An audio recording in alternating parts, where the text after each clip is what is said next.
peço desculpa por tê-los deixado aflitos, porque na realidade me confundi um pouquinho com esse pedacinho de rua aqui em contramão, e eu, da outra vez, eu acho que eu vim do outro lado de lá, e eu me confundi mesmo, né? Atrasado, e perdi muito tempo na estrada, um trânsito terrível lá pro Rio das Ostras, bairro de São João, tem um monte de semáforo, e de fato, embora eu tenha saído com 2h30, né? Ainda fiquei preso numa escola de samba ali, mas é muito bom a gente estar no meio da escola de samba e pôr numa casa espírita, né? Levanta-te e anda é o tema que o George pediu que eu trouxesse, dentre outros que eu sugeri, ele escolheu este, né? E eu fico surpreso de ver a casa cada vez mais cheia. E parece que não se passaram só 4 anos, porque a gente vê casas espíritas por aí, né? E 4 anos a casa está ali com 2 pessoas, 3 pessoas, né? Às vezes até encolhe, mas aqui está cada vez crescendo mais. E eu fico muito feliz e muito honrado de estar aqui com vocês nessa comemoração de 4 anos de aniversário. Levanta-te e anda é uma frase que Jesus falou para Lázaro, né? Atribuída a Jesus, está nos evangelhos, e que as irmãs de Lázaro tinha morrido, segundo elas, e que as irmãs então, sabendo que Jesus era amigo da família que fazia milagres, pede para chamar Jesus, mas Jesus, de onde ele estava até chegar, demora muito assédio, muito assediado pelo caminho, todo mundo o requisitava. E quando ele chega, as irmãs já estavam desesperadas, já tinham mandado enterrar, né, entre aspas, o Lázaro, porque já fazia 4 dias. Então elas dizem para ele que não adiantava mais. E ele vira-se para elas e as tranquiliza dizendo o seguinte: Lázaro dorme. Olha o que ele dizia: Lázaro dorme, não que Lázaro estava morto. Naquela época, não se conhecia muito bem a fisiologia e a anatomia humana, exceto os espíritos superiores, e no caso Jesus, o espírito mais perfeito que já esteve sobre a Terra, nosso mentor maior, conhecia profundamente todas as nuances do corpo humano. Sabia muito bem fisiologia e anatomia e sabia que Lázaro dormia. O fenômeno da catalepsia e essas mortes aparentes, de modo geral, só veio a ser conhecido em torno na década de 80, 1985, 83, por aí. Até então enterrava-se muita gente tida como morta, que na realidade ainda tinha vida, né? A ciência veio estudar, mas Jesus já conhecia e garantiu para as irmãs de que Lázaro dormia. Pergunta: onde está Lázaro? Como se não soubesse onde poderia estar, né? Apontam-lhe a câmara mortuária. Naquela época não se enterrava ninguém em caixões, nenhum tipo de esquife. Colocava-se nas cavernas, as câmaras mortuárias, né? Geralmente construídas de cavernas no entorno das residências. E a pessoa era envolta, né? Sem vida, envolta em ataduras e ali colocada para que a natureza fizesse o restante. E ele pede que retire a pedra que obstruía a caverna e dá uma ordem para Lázaro: levanta-te e anda. E o que eles poderiam esperar de Lázaro? Que Lázaro, envolto em ataduras, levantasse e caísse? Não. Ele sabia que Lázaro já fizera a sua parte, já se desvencilhara das ataduras, pois ele sabia que Lázaro também queria continuar sua obra na vida. Precisava daquela força, aquela energia que Jesus tinha como ninguém. Levanta-te e anda. Carregado de fluidos magnéticos, Lázaro levanta e, para espanto de todos, sai pela caverna, né? Tendo isso sido citado como um dos maiores milagres de Jesus, que ressuscitava os mortos, segundo acreditava. O livro Gênesis trata muito bem os milagres, fala muito bem dos milagres. Não é pauta do nosso estudo, mas é aconselhável que leiamos Gênesis o 5º livro da codificação espírita. Mas isso aqui nos mostra que saúde e doença eram duas palavrinhas que muito incomodavam, né, a humanidade. E incomoda até hoje. Pois nós vivemos lutando, almejando a saúde, querendo a saúde, mas vez ou outra somos visitados pela doença. Como equilibrar o fiel dessa balança? Né?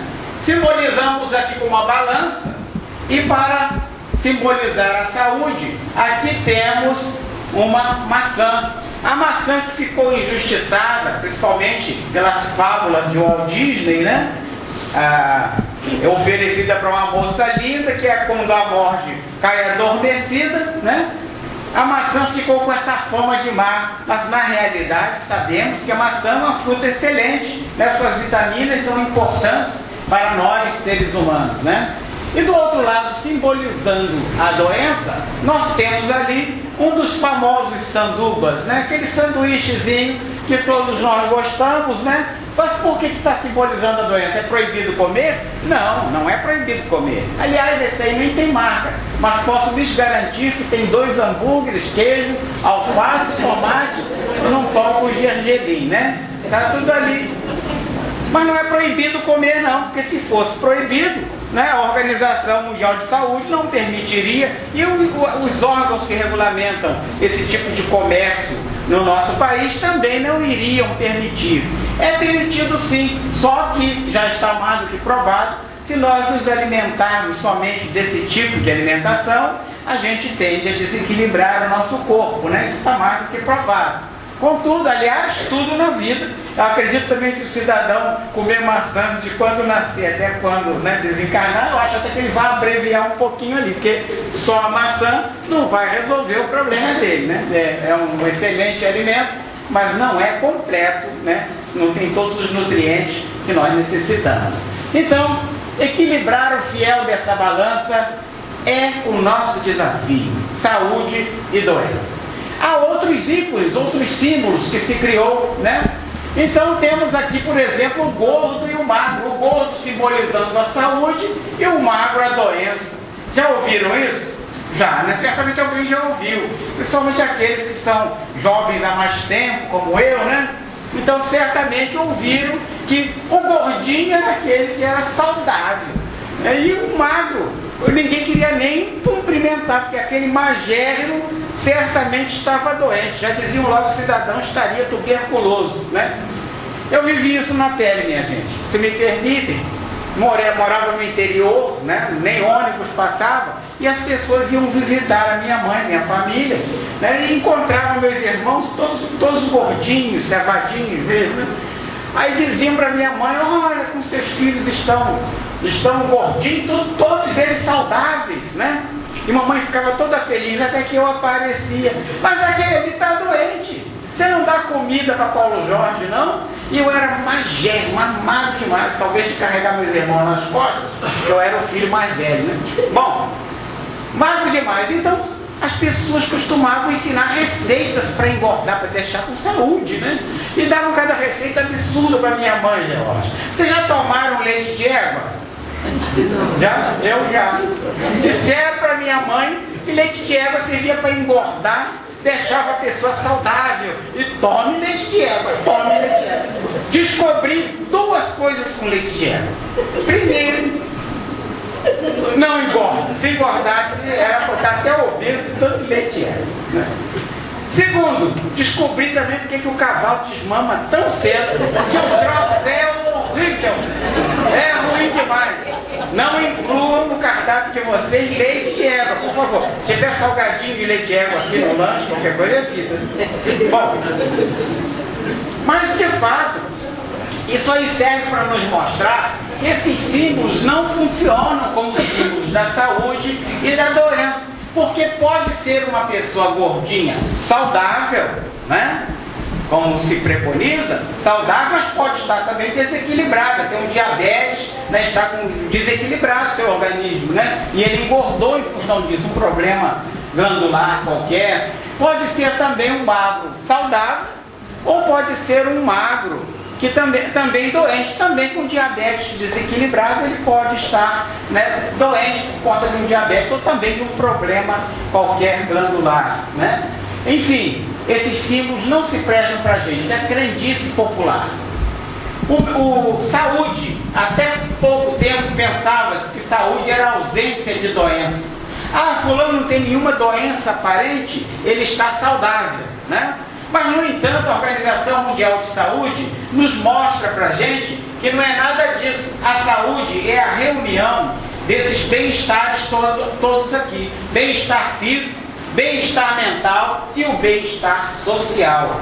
Ou seja, se eu tenho essa reunião, que estou bem nesses 3 aspectos aqui, eu estou saudável. Se eu estou com um desses aspectos não contemplado, logicamente eu não estou gozando de perfeita saúde.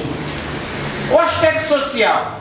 Posso, por exemplo, estar sofrendo uma pressão no meu trabalho, uma criança sofrendo um bullying na escola, ou um problema qualquer na minha casa, né, no meu lar, né, e o problema social vai repercutir na minha parte mental e vai desequilibrar a minha parte física.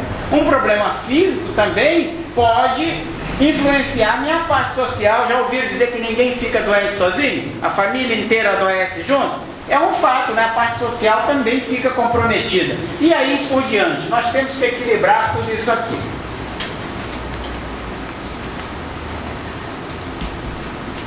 Contempla a visão, necessita essa visão sistêmica. O que é essa visão sistêmica? É a visão de um todo. A gente tem que enxergar a saúde como diversos, esses 3 aspectos aqui. Aspectos individuais, porque eu posso ficar doente por um problema exclusivamente meu, né?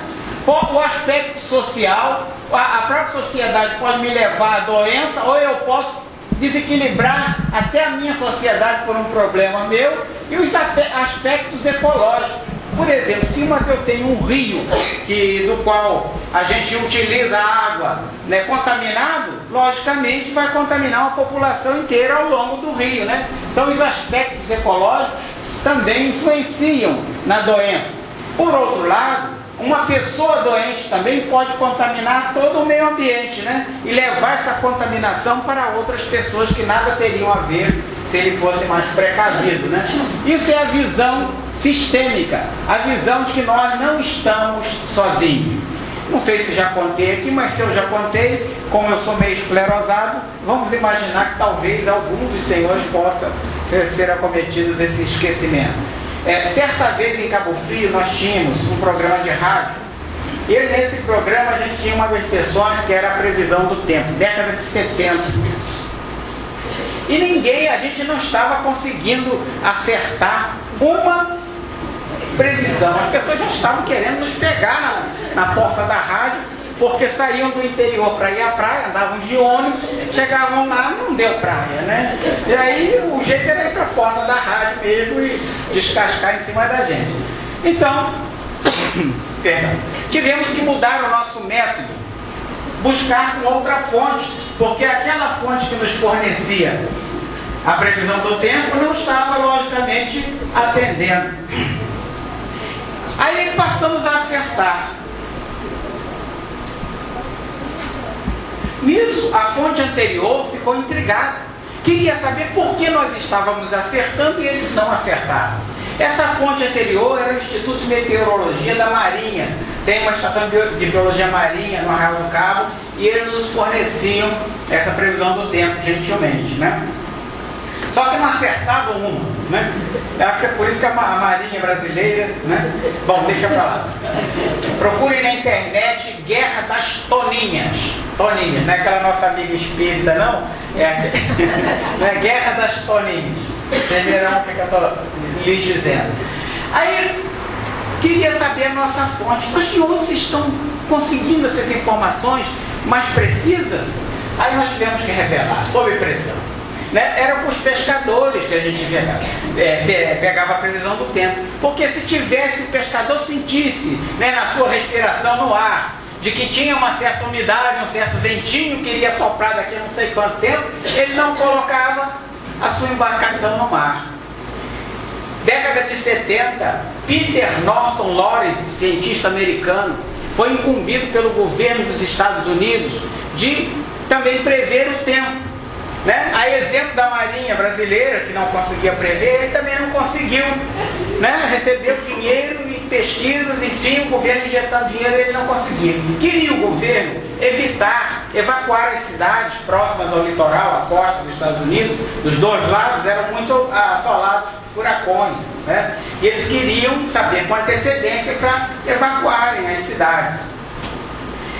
Ele, sendo cobrado, não conseguiu dar uma solução e saiu com essa máxima de que o bater de asas de uma borboleta no interior da selva amazônica poderia desencadear um furacão na costa dos Estados Unidos. Querendo dizer aí nessa hipérbole, né? Uma metáfora, mas também uma hipérbole, que ele exagerou muito, mas querendo dizer que os sistemas são todos interligados. E por que nós estamos falando isso? Porque em saúde eles são assim, mas em tudo na natureza eles são interligados também. Nós estamos aqui, estamos trocando energias uns com os outros, né? Então não se podia prever porque não havia instrumentos suficientes naquela época. Isso ficou conhecido como o efeito borboleta, né?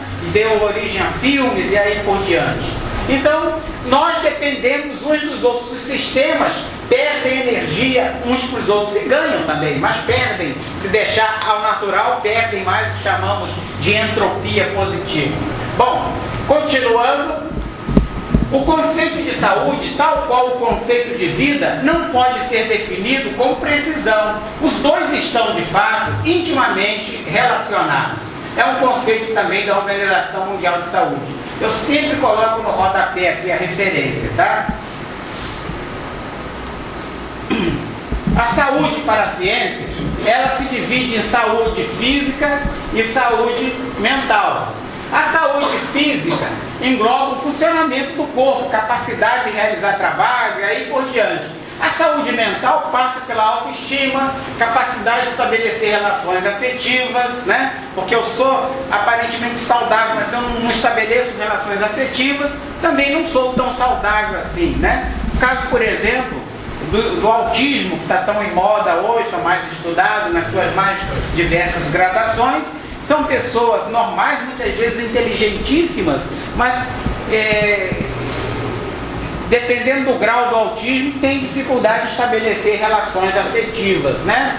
Bom, então não há nenhuma definição precisa, porque nós não somos exatamente iguais uns aos outros, né? Cada um é uma individualidade, o que é normal para um pode não ser exatamente assim para o outro. Uma informação da Sociedade Brasileira de Psiquiatria Clínica. Devemos muito a esse senhor aqui, René Descartes, né, que viveu de 1596 a 1659. E o que devemos a ele? Tem aquela frase ali, penso, logo existo, né? Mas a gente não deve a ele só isso, não. Nós todos aí no ensino médio, principalmente, estudamos produtos cartesianos, né? E a gente não sabia muito bem para que servia aquelas coisinhas e outras também, né? Que a gente estudava, né? E eu acabei enveredando pela área da informática, sou analista de sistemas, depois eu descobri, mas até descobrir, confesso a vocês que na minha inferioridade, praguejei muito contra esse cidadão aqui. Mas, injustamente, porque além de excelente matemático, ele também era um excelente filósofo, né? Estudou muito bem a mente humana, né? E foi responsável por separar o conceito de mente, o corpo da mente. Até então, a Igreja Católica, a Igreja clássica, era muito ligada ao Estado e à ciência. A ciência não podia evoluir porque a Igreja não permitia, né? Por exemplo, que se estudasse anatomia em corpos humanos. Então a anatomia era estudada em macacos, em porcos, e nós não somos exatamente iguais a macacos e porcos, né? Então a medicina era muito precária, tanto que muito médico se formava e desistia da profissão. Por quê? Conseguia curar um número muito pequeno de doenças, né? Só havia os laxantes, né? Para a pessoa, para diarreia, para provocar diarreia, né? O cidadão estava enfesado e aí veio desse momento, né? Provocava diarreia e o cidadão, né? e ali colocava, né, sua doença, entre aspas, para fora. E havia também os eméticos para provocar vômitos, né? E as sangrias. Então, com esses 3 tipos de tratamento, como você ia curar uma série de enfermidades que havia, né? A asepsia naquela época também muito precária, né?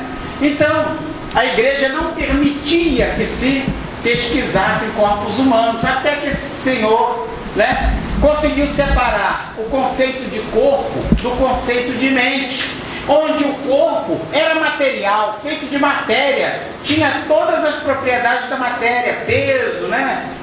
Enfim, todas as propriedades, tamanhos, tudo que a matéria sofria, o corpo humano sofria também, sujeito a todas as leis da física. E a mente era de natureza imaterial, referia-se ele à capacidade do ser de pensar, né? Era imaterial, né?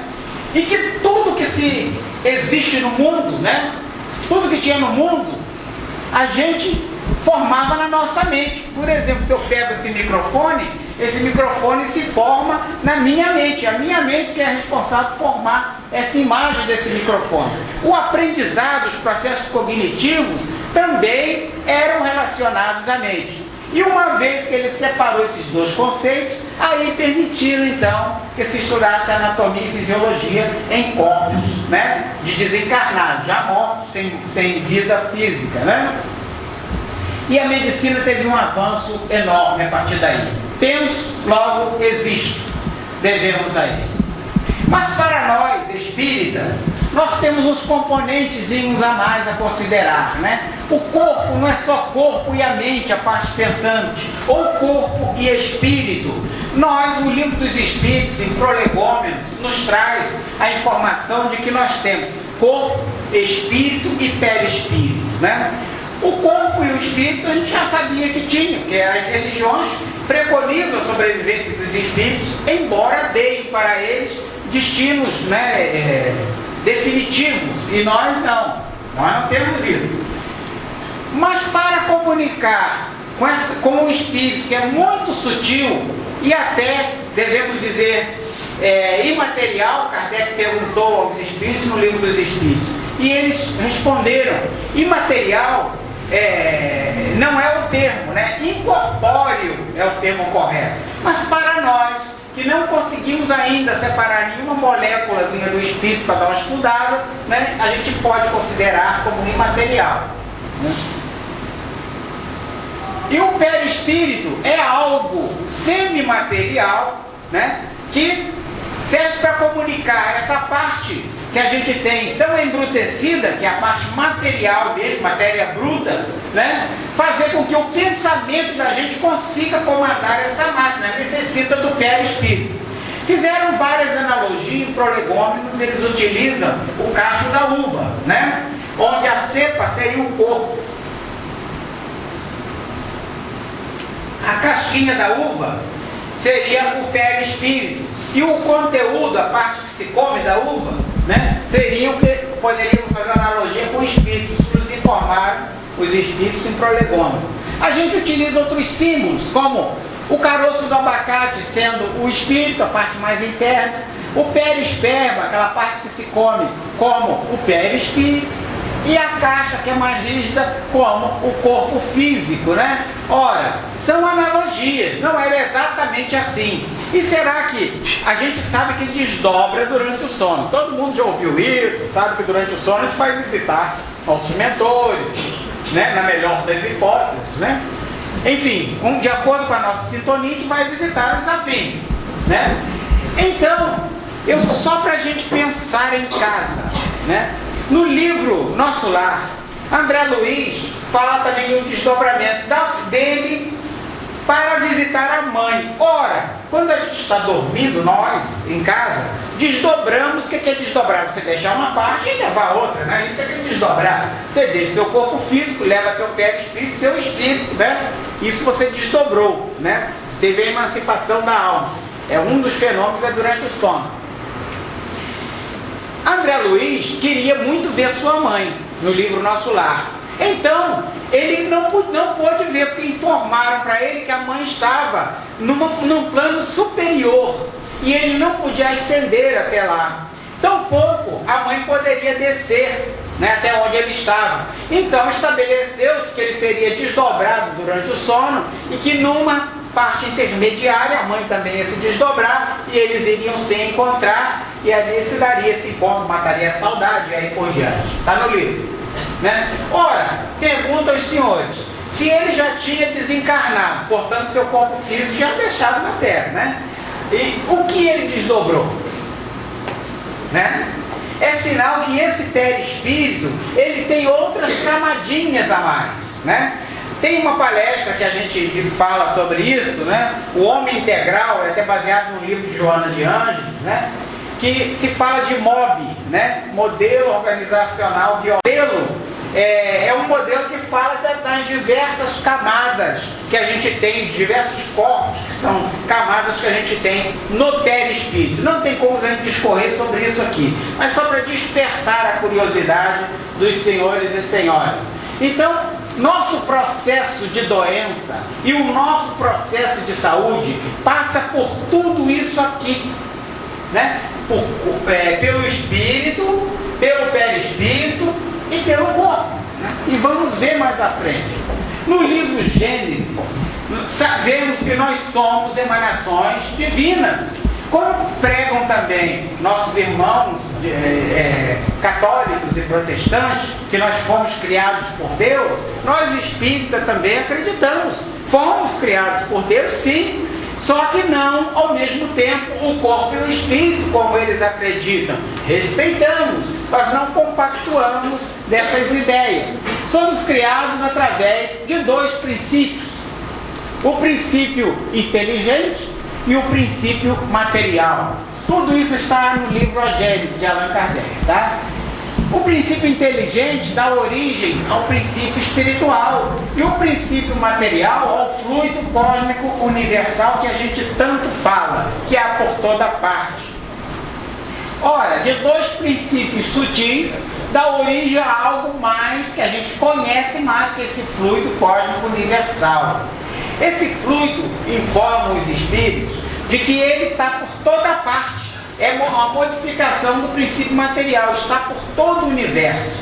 E que quando um planeta vai se formar, não só um planeta, pode ser uma estrela, pode ser um asteroide, qualquer corpo que vai se formar, esse fluido ele é modificado, né, pela espiritualidade, modificado de modo a formar os componentes que vão conter, que vão estar contidos neste corpo, certo? Na Terra, por exemplo, nós temos minerais, temos vegetais, temos animais.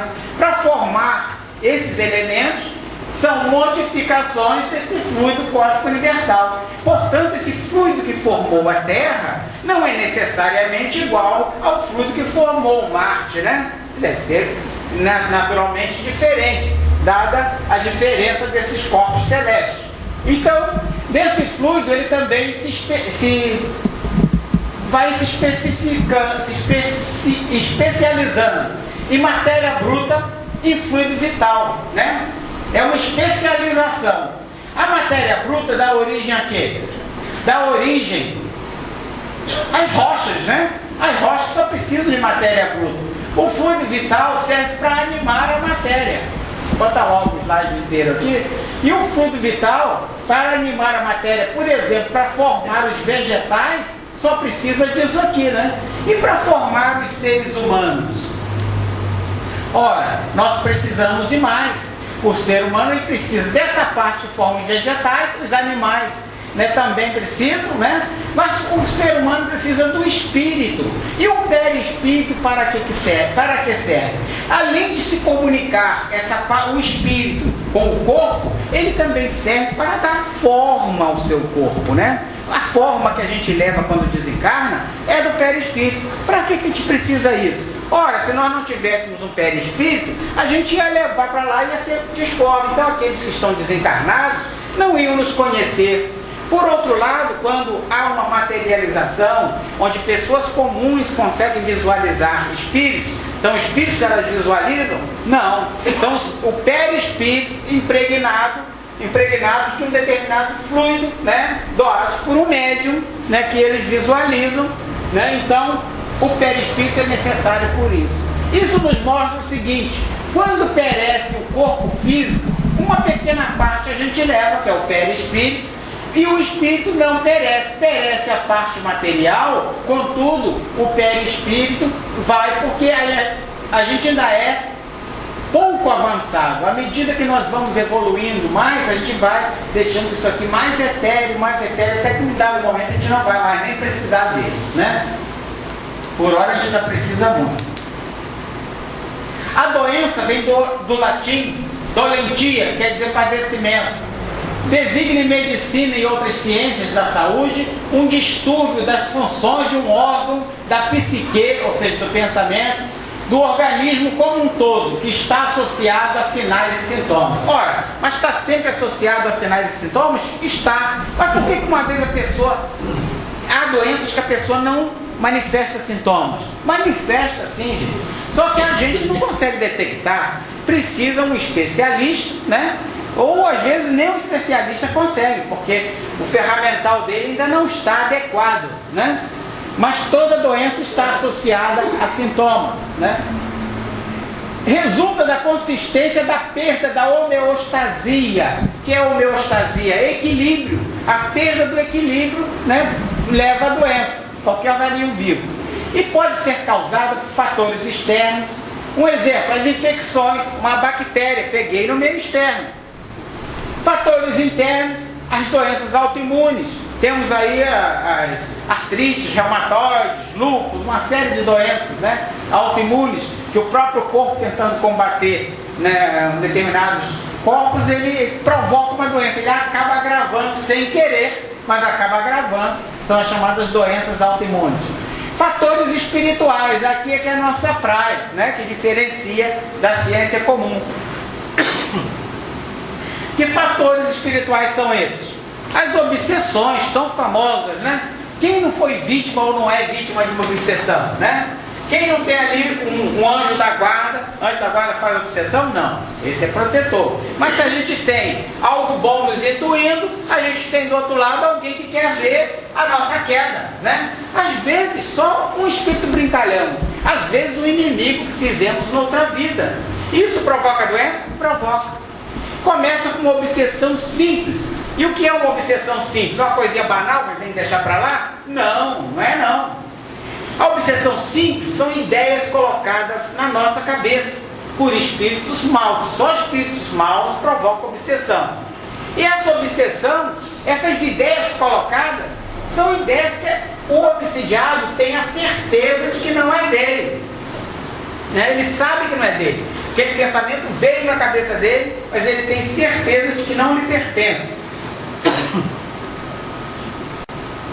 Já no caso da fascinação, é diferente. A diferença mais gritante é que o fascinado, ele já tem certeza de que a ideia é dele. Então é muito difícil tratar um paciente fascinado. Porque se você disser que ele está sendo vítima de uma fascinação, ele corta até a volta de você, ele some do lugar. Se for na casa espírita, ele muda para outra casa espírita, porque ele acha que ele está certo. Aquilo são ideias tão fortes que o espírito colocou na cabeça dele, que ele vai achando que está forte, que está certo. Bom, Richard Simonetti nos conta, nos faz uma analogia entre a obsessão simples com as neuroses e a fascinação com a psicose.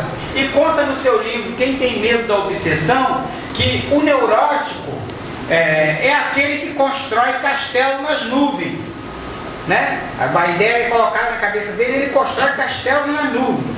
Já o psicótico é capaz, acredita tanto que é capaz de morar nesse castelo. E sabe quem cobra o aluguel? O psiquiatra, né? Mas se tem alguém aqui da área, vai brigar com esse Simonetti, não briga comigo não. A obsessão simples, gente, está muito ligada hoje em dia aos toques que a gente tem, né? Que a gente, quem não tem um toquezinho, uma maniazinha qualquer, né? Eu mesmo devo lhe permitir, devo lhe dizer que eu tenho uma. Uma das minhas manias é, por exemplo, verificar se o carro está fechado mais uma vez. Ora, eu vi piscar, vi o barulhinho, eu sei que está fechado, né? Mas me dá uma vontade de apertar de novo para ver se está fechado mesmo. Certo Certa vez eu estava fazendo uma palestra numa casa lá em Cabo Frio, e a casa é local difícil de estacionar, dei uma volta, dei 2 voltas, não consegui estacionar, parei longe. Nisso que eu parei com um monte de livro embaixo do braço, já em cima da hora de fazer a palestra, aí me distanciei um pouco, já não dava mais nem por conta da remoto, né, pegar, me deu uma vontade de apertar de novo. Ora, eu tinha visto, sabia que estava fechado, mas me deu uma vontade de controlar, mas voltei um pouquinho, né? Apertei, acendeu, fez barulho, aí eu feliz da vida virei e fui embora, apressado, dobrei a esquina, já estava vendo lá a porta da casa espírita, né? E o carro já tinha ficado para trás, mas me bateu uma vontade de voltar, mas apertar para ver se estava fechado mesmo. Aí sabia que aquilo não era meu, olhando a porta, ele já meio atrasado. Aí virei para o obsessor, porque nessa hora ele tem que virar mesmo, pedir desculpa. Seu obsessor, dá licença que agora tem que fazer uma palestra. Daqui a pouco você volta aí com essas ideias, mas agora não, né? Então, as obsessões, gente, simples, nos levam a ter esse tipo de comportamento. E nós podemos combater. Eu preciso da ajuda de alguém para combater isso? Não. Eu sei que o problema não é meu, a ideia não é minha. Eu mesmo não posso, né? Hoje mesmo eu combati, né? Também. George estava me puxando pelo braço, lá não deu nem tempo de eu pegar a chave. Mas vamos lá. Isso aí a gente pode combater. Pode piorar um pouquinho? Não há nada que não possa piorar um pouquinho, né? Pode transformar-se numa subjugação. A subjugação, o espírito mal controla a tal ponto o obsidiado, que o obsidiado vira uma marionete na mão dele. Esse controle pode ser tanto mental, né? Uma obsessão moral, né? Uma subjugação moral, ou pode ser ainda uma subjugação física, de levar aquela pessoa ao ridículo, dele virar uma marionete. Ora, nós temos também uma palestra sobre isso, dá para a gente aprofundar mais, né? Obsessão, sintomas e tratamentos. Não sei se já fiz aqui, não me lembro. Mas aqui o que interessa para a gente saber sobre as doenças, exatamente essas informações já nos bastam. Porque uma obsessão simples começa com a parte espiritual.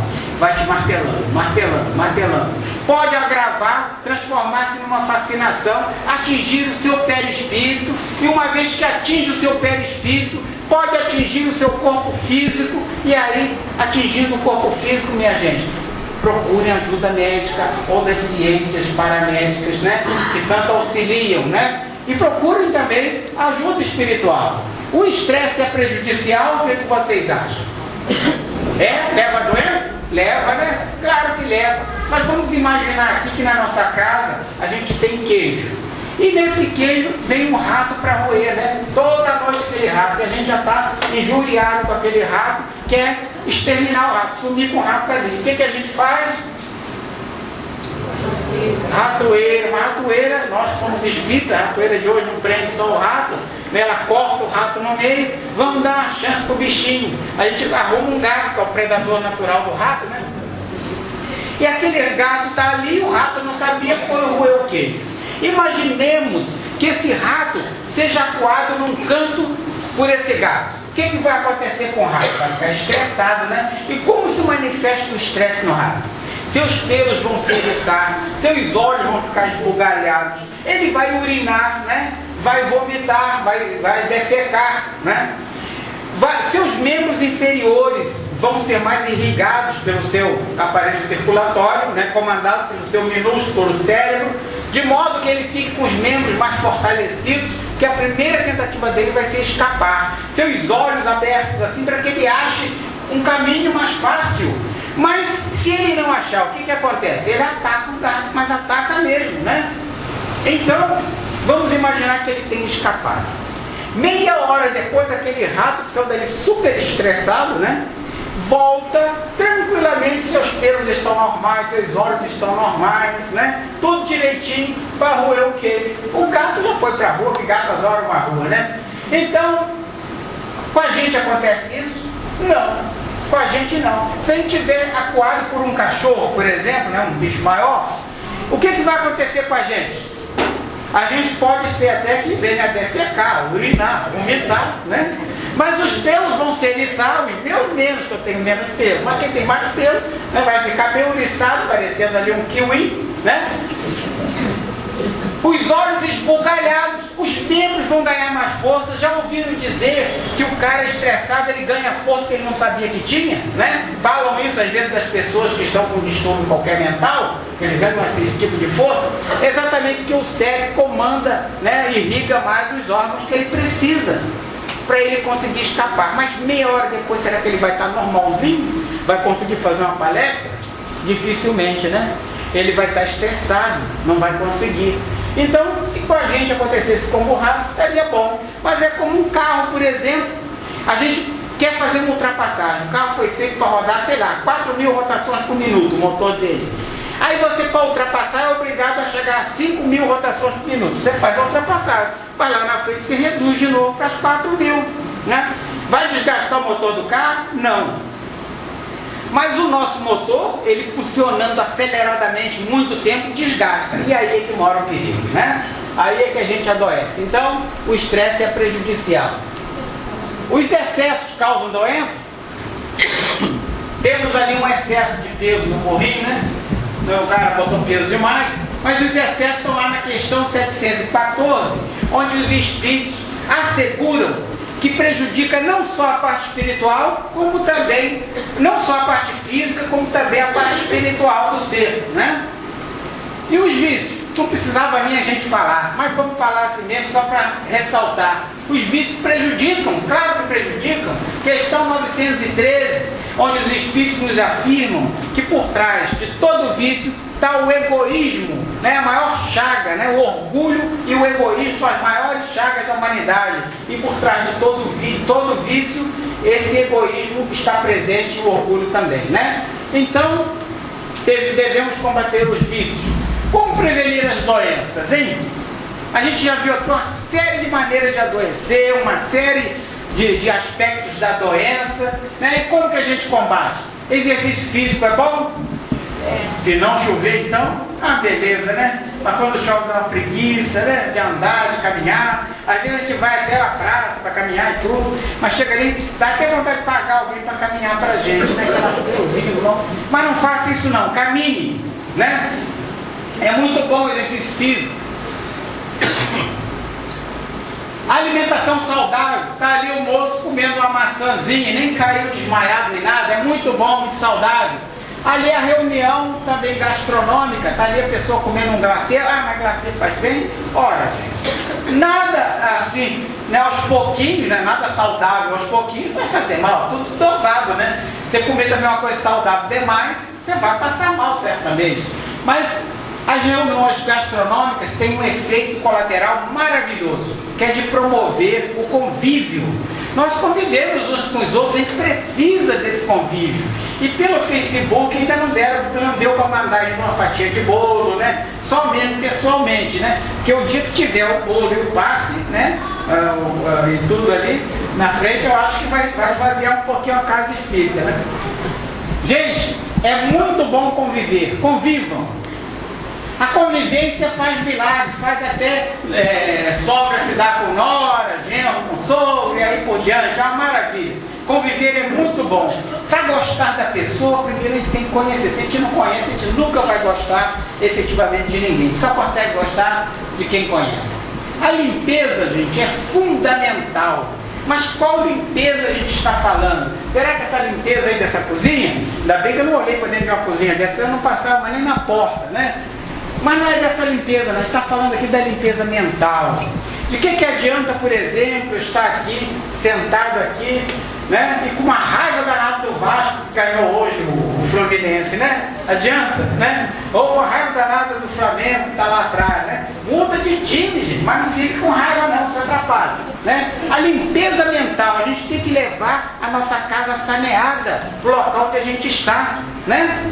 Nossa casa mais limpa possível. Não vou nem falar do meu time que está na segunda divisão, tá? Harmonizar o ambiente. Eu tenho que harmonizar o ambiente onde eu estou. Adianta eu levar desarmonia para um local? Não, eu tenho que levar harmonia. A gente está aqui numa assembleia de quantas pessoas? Eu vi ali 180 números, né, por aí, uns 200. Já pensou se cada qual tivesse aqui falando sua mazela para o colega? A gente já sai daqui com baixo astral, uma coisa terrível, que isso contamina, gente. E tem que levar o melhor. Nós usamos as máscaras, as personas. E quando a gente quer, a gente leva o nosso melhor lado. Será que é verdade? Se eu, por exemplo, for pedir um emprego num local, eu vou chegar para o meu patrão, cheguei lá, estou querendo um emprego, dizer, meu amigo, que bom, você me deu um emprego, sou um ótimo candidato, um bom empregado. Mas na hora que ele disser, o emprego é seu, eu já boto minhas unhas de fora e digo, aquela mesa perto daquele moço ali, será que o senhor podia me botar do outro lado? Eu não tenho uma boa convivência com ele. Olha só, mostrei um lado que não era conveniente naquele momento, né?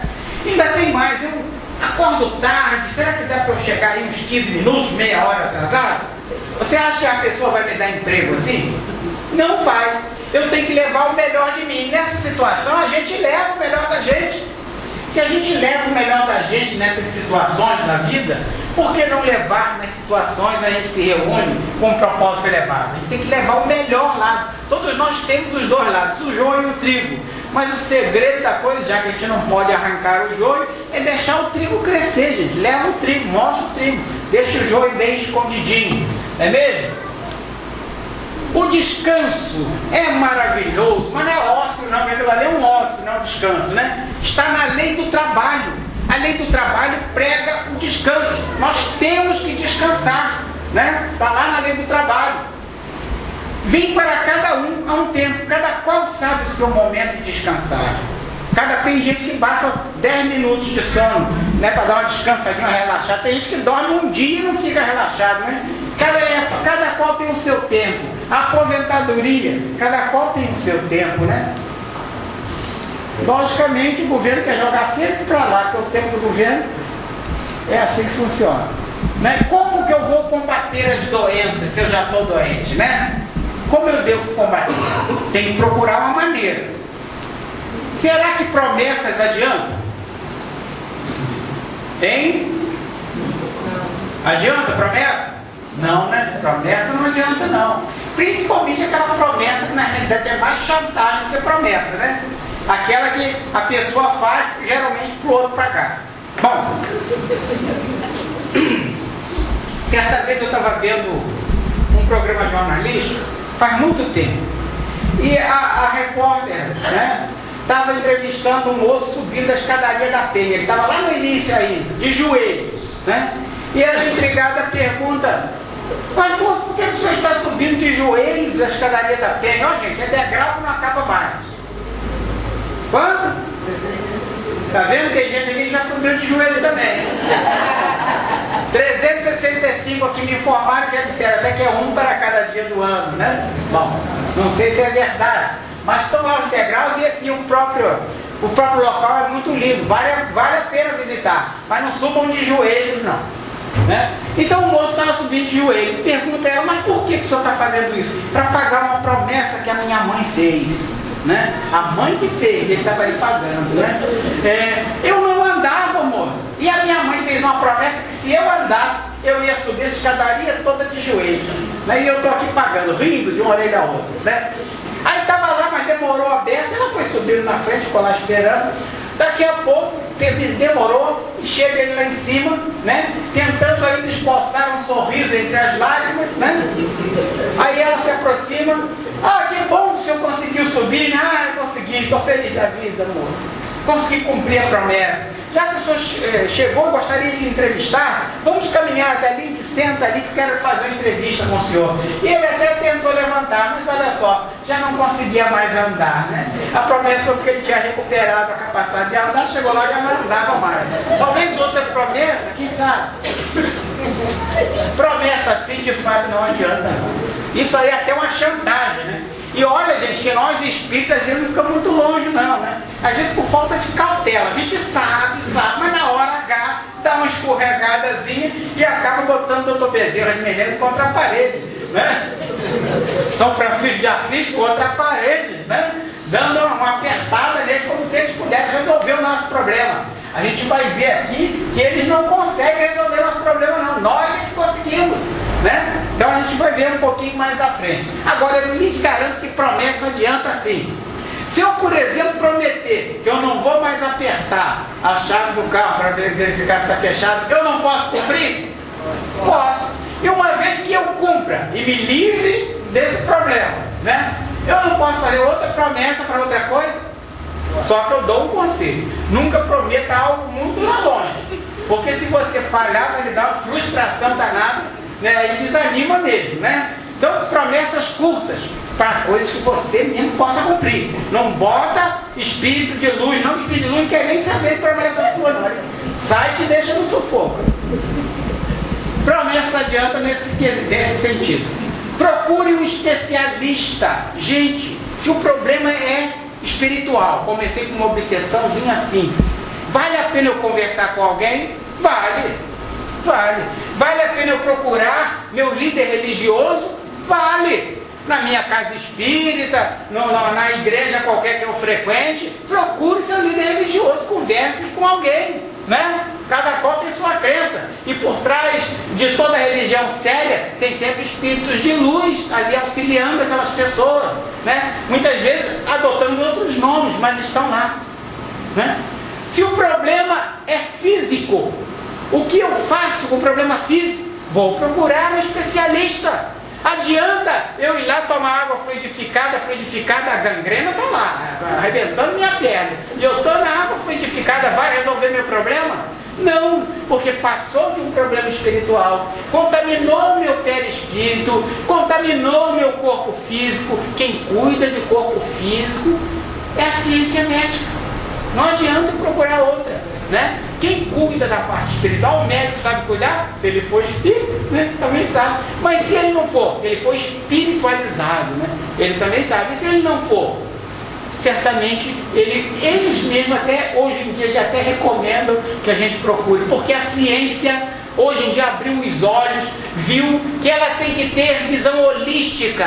Não adianta ter a visão somente da matéria. Há algo mais. Dentro dos hospitais, as pessoas que recebem visitas de religiosos, as pessoas que oram, até o remédio faz efeito mais rápido, potencializa. A gente também vai ver um pouquinho mais à frente. Seguir as recomendações. Adianta o médico me prescrever alguma coisa e eu não fazer? Adianta na casa espírita recomendar uma conduta, uma mudança de conduta, e a pessoa não fazer?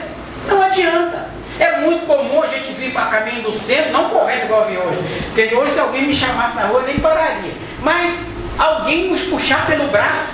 Já ouviu falar naquele famoso chapo de cotovelo? Agarra você pelo cotovelo e vai falando no seu ouvido: ah, bota meu nome lá na reunião de desobsessão, leva meu nomezinho, né? E bota o nome, e você vai para sua casa espírita e o cara caminha do bar, ou vai ver o jogo, ou vai não sei o que, caminho do divertimento dele, né? Nada contra. Mas se ele está querendo algo diferente, ele tem que mudar também os meios dele, senão ele não vai conseguir nunca nada diferente. Procurar entender as causas da doença. Como eu adoeci? Eu adoeci de uma hora para outra? Se eu não fui atropelado por um caminhão, uma coisa qualquer assim externa, né? Um acidente, né? Aí eu não adoeci de uma hora para outra, né? E a doença foi gradativa, começou com algo pequeno, foi se agravando e eu não me apercebi, eu não quis tomar, né, ciência, eu neguei, e no momento ela ficou grave demais. Aí eu tenho que correr atrás do prejuízo, né? Procurar entender as causas da doença, fica muito mais fácil. Procurar auxílio na sua religião, a gente até já falou. Perseverar. Não adianta eu procurar auxílio na religião se eu não perseverar. Ah, então eu vou lá no Francisco de Assis, vou tomar um passe, tomei um passe maravilhoso. Ah, aquele passe que George me deu não prestou. Ele tem um passe muito fraco, eu saí daqui, ó, saí mancando de novo, né? Não estou saindo gaguejando, Marcelo Turma que eu digo, né? Saí gaguejando daqui, o passe dele não resolveu nada, né? Aí, tá certo isso? Não, o passe resolveu sim. Acontece que o processo de doença, ele é gradativo. Como eu posso querer ficar bom num estalar de dedos? Não é assim que funciona, né? Não é assim mesmo. Perseverar. E aí, olhando aquele relógio turbinado, com água fluidificada, lavado, todo dia com água fluidificada e com pilhas do nosso lar, né? Eu tomo a liberdade de contar uma história que aconteceu na minha família. A história é a seguinte: uma pessoa da minha família, muito religiosa, não é espírita, mas é de outra religião, praticante, né? Queria livrar-se de um vício. Não sei aqui em Macaé, acho que aqui vocês são mais evoluídos, mas lá as pessoas de outras religiões, quando chegam no final de ano, é aquela queimação de vela na beira da praia, né, dos cultos dos nossos irmãos das religiões afrodescendentes, né? Então eles vão para a praia, que é ali que eles cultuam, né, essa passagem de ano. Para eles é importante jogar flor e etc. É muito importante para eles. Eles devem preservar a cultura deles, né? Aqui na faixa de entendimento deles, aquilo é ótimo. Então, as pessoas de outras religiões também, embora tenham outras religiões que condenam esse tipo de prática, mas vão lá escondidos fazer uma fezinha, vá que funcione, né? E levam suas flores, levam suas coisas e vão jogar também.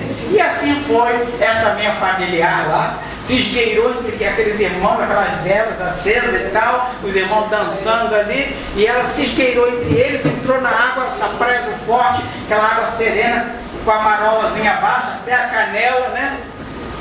Aí levou o seu vício na mão, um maço de cigarro, novinho, tá ali aquele maço de cigarros, e ela pegou com toda a força, jogou bem lá no meio do mar, né?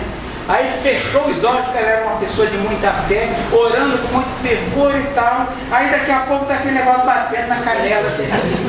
Ela olhou o maço de cigarro. Aí pegou o maço de cigarro, já estava meio úmido, né, meio molhadinho, baixo pesadinho. Aí botou mais força a velhinha tem, que é naquela mão, que é uma coisa de louco, jogou bem mais longe. Aí fechou os olhos e com mais fervor ainda orou com muita fé que ela tinha, tal fé. Mas a fé parece que não foi suficiente, daqui a pouco estava aquele negócio na canela, era um maço de cigarro de ordem. Aí o que ela fez? Pegou aquele maço ali, abriu, ainda tinha umas guimbazinhas ali que não estavam molhadas, cortou a maiorzinha delas, foi lá naquela roda onde tinha os irmãos fazendo seus cultos, suas velas acesas, espalhou os irmãos por lá, deve também ter espalhado orixá para tudo que é lado, pegou dali uma vela e acendeu o seu cigarro, e até hoje onde vemos ali aquela cortina de fumaça, por trás dela está aquela senhorinha pitando o seu cigarro, o seu cachimbo, o seu charuto, o que vier lá atrás, né? Enfim, não perseverou, era para ter perseverado, porque ela buscou tratamento nas ciências médicas, usou aqueles adesivos todos, medicação, etc e tal, né? Buscou com seu líder religioso, que também a aconselhou, né, a adotar procedimentos diferentes, participou de diversos grupos de autoajuda, e nem isso foi suficiente. Ela queria algo rápido, e esse algo rápido não adianta te buscar, porque não vem não, né? Mudaram os hábitos. Como eu vou querer um resultado diferente se eu continuo fazendo as mesmas coisas? Se eu quero um resultado diferente, tem que fazer coisa diferente, né?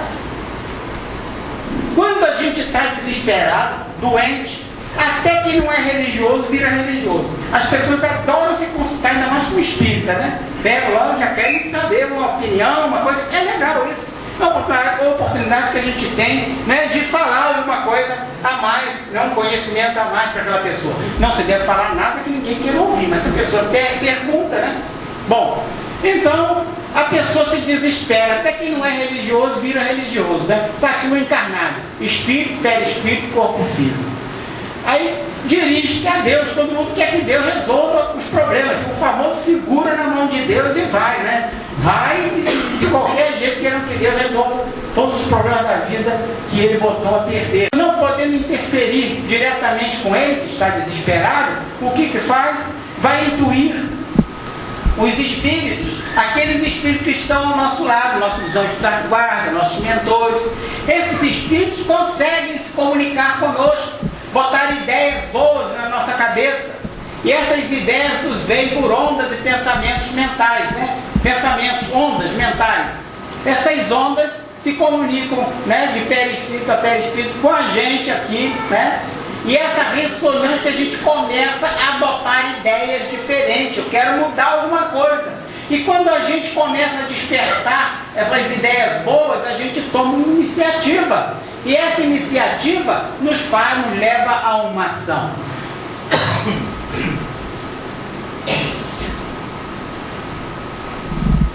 que é esta ação? Pode ser procurar um médico, pode ser conversar com meus familiares, pode ser procurar um amigo, pode ser procurar a casa espírita, enfim. Mas essa ação, ela só é potencializada se ela vier acompanhada de fé.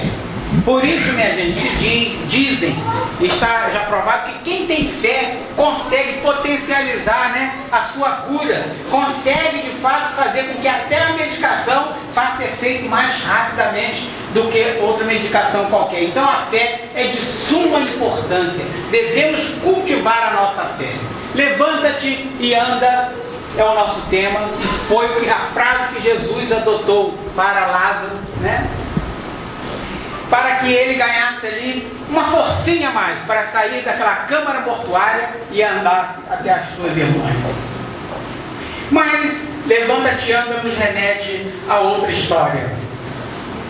Bartimeu, né, era um cego que vivia esmolar, porque naquela época não havia previdência, não havia nada, né? O cego de Jericó. Em Jericó, Jesus iria visitar, né, aquele povoado, aquele oásis no meio do deserto. Bartimeu sabia dessa visita, sabia dos milagres de Jesus, queria a sua cura, mas o povo se mandou na frente, que o povo enxergava muito bem com os dois olhos. Bartimeu, que não enxergava nada, ficou para trás e pegou o seu cajado, e com o seu cajado seguiu também no rumo da multidão. Mas em lá chegando, a multidão já estava reunida, Jesus já estava pregando para aquela multidão, cercado de populares, e Bartimeu não pôde se aproximar. Então senta-se à margem da estrada, desolado, né, triste. Não iria conseguir falar com o mestre. Mas Jesus, de lá, percebeu que ali havia um Senhor muito agoniado, precisando muito falar com ele. E pede àqueles que o rodeavam, né, aos seus discípulos, que se dirijam a Bartimeu e se dirigissem com uma ordem. A ordem era a seguinte: homem, tenha bom ânimo. Tenha bom ânimo, o mestre, né, vai lhe atender. E conduzem Bartimeu, né, pela multidão até onde Jesus estava. Chegando até onde Jesus estava, Bartimeu, à frente de Jesus, Jesus dirige-se a ele: que queres que eu faça? Ora, que poderia querer um cego? Não, Senhor, eu queria que curasse uma unha encravada, dê uma topada na vida para cá. Podia ser até que ele tivesse uma unha encravada, mas certamente ele ia querer livrar-se daquele problema principal, né? E ele queria ouvir da boca de Bartimeu: que queres que eu faça? Bartimeu então diz: Senhor, quero ver de novo. Então Jesus procede à cura ali. Então esteja curado. Com as recomendações de praxe, vai Bartimeu feliz da vida e deixa para nós essa lição. Se nós queremos realmente algo, queremos realmente uma cura para nossas mazelas, nós temos que tomar atitude, nós temos que dar o primeiro passo, nós temos que levantar e andar. Não é com meio de ninguém, não é com bengala de ninguém, é com o nosso próprio recurso, levantar e andar, como fez Bartimeu. Mais ainda, se nós queremos algo, nós temos que ter bom ânimo. Vamos, mas vamos com vontade, porque não adianta nada eu pedir algo desanimado, né? Não vou conseguir, não vou potencializar esse meu pedido, ele não vai chegar bem. Pedir, mas com bom ânimo. E ter objetividade. O que eu quero para a minha vida? Eu quero ficar bom, meu caminho é este aqui. Então eu vou seguir este caminho, em detrimento de outros que eu pudesse ter adotado na minha trajetória. Tenho que mudar meus hábitos. Tem que ter objetividade, não é desfiar um rosário de mazelas, não.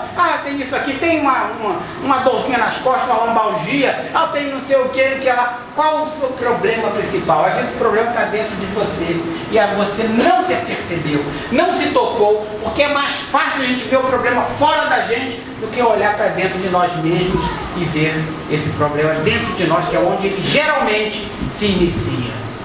Todos nós temos nossas mazelas, meus irmãos. Eu tenho as minhas também, né? Mas se nós nos dirigirmos ao Mestre e pedirmos ajuda, certamente ouviremos dele a seguinte ordem: levanta-te e anda. Muita paz, meus irmãos. Muito obrigado.